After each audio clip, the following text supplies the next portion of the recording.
Yes, people, what's happening? Welcome back to the channel and welcome to your daily transfer news video. First things first, guys, make sure you smash the like button, subscribe to the channel if you are new around here, because if we hit 8,000 subscribers before the end of this month, there will be a giveaway. So please do subscribe if you are new around here. And let's dive into today's video then.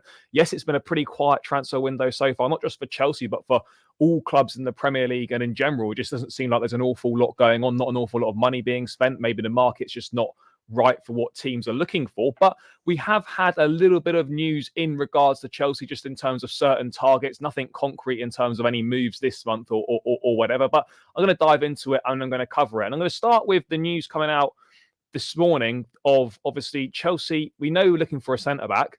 But the shortlist, according to Bobby Vincent from Football London, has been revealed as 20-year-old Ousmane Diomande from Sporting Lisbon, Jean-Claire Todibo of Nice, and obviously former Chelsea Academy graduate Marc Guehi of Crystal Palace. Now, I look at these names, exciting names, yeah, sure, but I'm not sure quite what we're looking for here. Yes, Guehi would be such a Chelsea thing to do, to sell an academy graduate to Crystal Palace and then end up spending 50 or 60 million pounds to then bring him back when we had him on the books all along. He's doing well at Palace. I don't see why, for me personally, he would swap being a captain at Crystal Palace and playing every week to come to Chelsea and not play that regularly. Doesn't really seem to make an awful lot of sense to me, but it would be a very Chelsea thing to do.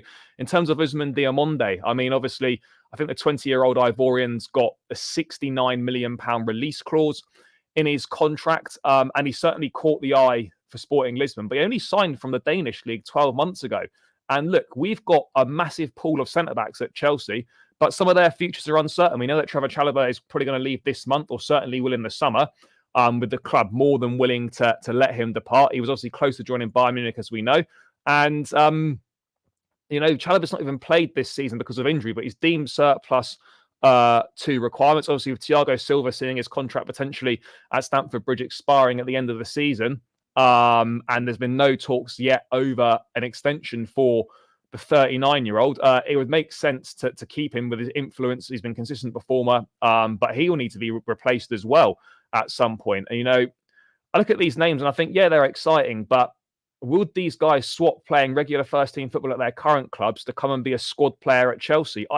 I'm just not sure. I'm just not sure if they would. I mean, let's talk about Guehi, for example. He's 23. He left Chelsea back in, I think, 2021 for 18 million pounds, and he's flourished since joining them. Obviously, according to Football London, Chelsea have never stopped keeping an eye on his progress and development.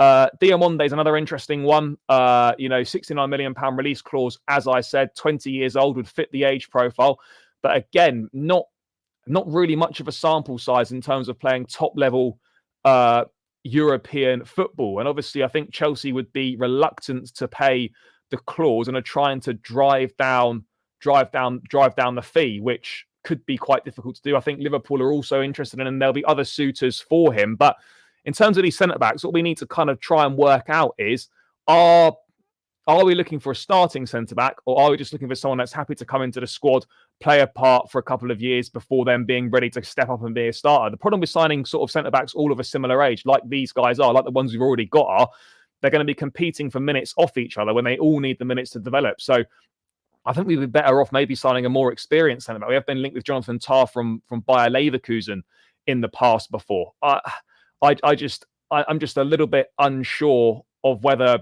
signing one of these three centre-backs would make the most amount of sense. I just think we need a bit more experience in there, someone that's happy to be a squad rotation player. These youngsters aren't going to come to Chelsea and just be part of the squad, sit on the bench every so often. Like that doesn't really make sense. I mean, you need to ascertain as a club what we're looking for. Are we looking for a starting centre-back when Chalobah and Silva leave? Are we looking for a starting centre-back, or are we looking for a squad centre-back? Because for me, I look at it and we've got, let's say Silva and Chalobah leave. So that leaves us with Badia Shil, Wesley Fofana, Levi Colwell, and Axel Disasi. That's four centre-backs. For me, you need one more potentially, right? I mean, even for me, four would be enough, but you need one more. And what would that one more need to be? I think we've got a pool of starting centre-backs at Chelsea. I don't think we need another starting centre-back. But then you look at these centre-backs we're linked with, and they would all come in and they would all want to be starters. So I'm struggling to understand kind of the thinking behind this, but it is going to be interesting to see kind of how this one develops. I don't expect anything to happen in the January window in regards to a centre back, but I think certainly in the summer you'll see the club make a move for a centre back, and probably spend quite a lot of money, because for some reason Chelsea seem to love signing centre backs. We've signed so many over the recent years. I don't know if they're having maybe doubts over Wesley Fofana's long-term fitness issues potentially.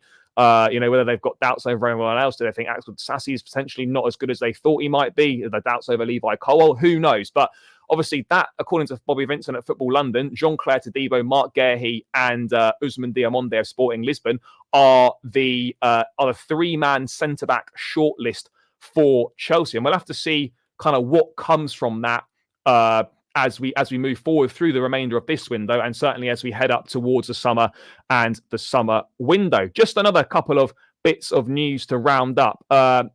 Spanish reporter from The Athletic talking about Real Madrid and Kepa Arrizabalaga. Now, Real Madrid know that signing Kepa in the summer, for whom they do not have an option to buy, is highly unlikely. Even Chelsea would ask for around £17.2 million, a figure the club would not pay for a backup keeper. Now, this to me, like, why we're asking for £17.2 million is beyond me. Kepa has kind of lost his place at Real Madrid to Lunin, the young Ukrainian goalkeeper. He's not exactly done particularly well there. When Courtois comes back, it'll be Courtois and Lunin, you'd imagine. And how Chelsea can ask for £17.2 million for essentially a third or fourth choice goalkeeper with 1 year left on his contract literally doesn't make any sense to me at all. Makes little to no sense whatsoever. We simply cannot be asking for that level of money. Apparently someone's worked it out. If we get £2 million for Kepa, then that goes down on the books as profit. But there's no way we're going to receive that money from any European club. For me, we just got to do anything we can to get his wages off the books, and then we move on from there. Whether it's Saudi, whether we come to an agreement to terminate his contract a year early, whatever it is. But it's a crazy feat for someone who's literally returning as a fourth choice keeper. We'll have 1 year left on his contract. It's not making any sense whatsoever. It has to go down as one of the worst signings we've made in terms of spending £70 million for him, the wages that he's on.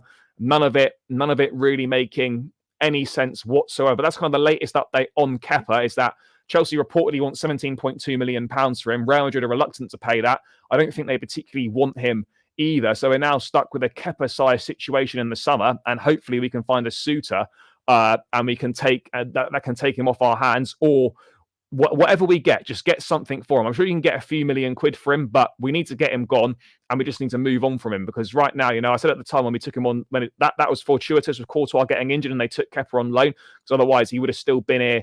He would have still been here this season. So now we need to find something equally fortuitous in the summer for us to cash in on Kepa and finally close the Kepa and Chelsea chapter. The last thing I wanted to talk about is Amanda Broja, and he has been linked with a move to Wolverhampton Wanderers, and reportedly up to 8 Premier League clubs are interested in the Albanian services. Wolves are considering a move for Amanda Broja, whose future is likely to hinge on whether Chelsea sign a striker this month. Their initial preference would be a loan with an option to buy in the summer. Now, look, obviously, I don't think Broja's been great for us at all. I think, in all honesty, he's been pretty poor. Yes, I think people underestimate how difficult it is to come back from an ACL injury, but I'm also fully aware that he's not done enough in the opportunities that he's been given, and there's been a few of those, to suggest that he's anywhere near the quality required to perform for Chelsea as a centre-forward or be a valuable member of the squad. Obviously, I'd be reluctant to get rid of him this month, just from a numbers basis. We don't know what Nkunku's fitness is like. We still haven't got Jackson. It doesn't look like right now we're likely to bring a striker in of that, of the caliber we need to try and propel us forward, which would make an exit for Broja seem a bit more simple and a bit more appropriate. But ultimately, Broja, for me, I don't think he'll be here next season. There is a market for him. If we can get 30 or 35 million pounds for him, I think that's great business, and he can go and have a good career somewhere else. But if I'm being brutally honest, this month it makes no sense unless we bring someone in. But certainly in the summer, I don't see him there. Look, for me, I think he's lost a bit of pace. Doesn't hold the ball up well. His finishing's not great. He's never in the box. Doesn't seem to be in the right place at the right time or anything like that.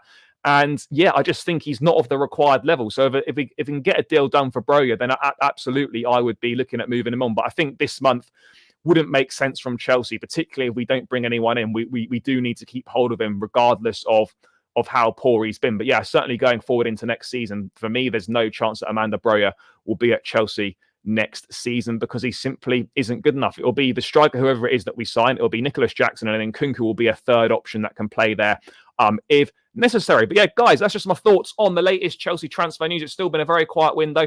Hope you enjoyed the video. Make sure you smash the likes on the channel, on the video. Sorry, subscribe to the channel if you're new around here, and I'll catch you again in another one soon. Love and peace out, guys.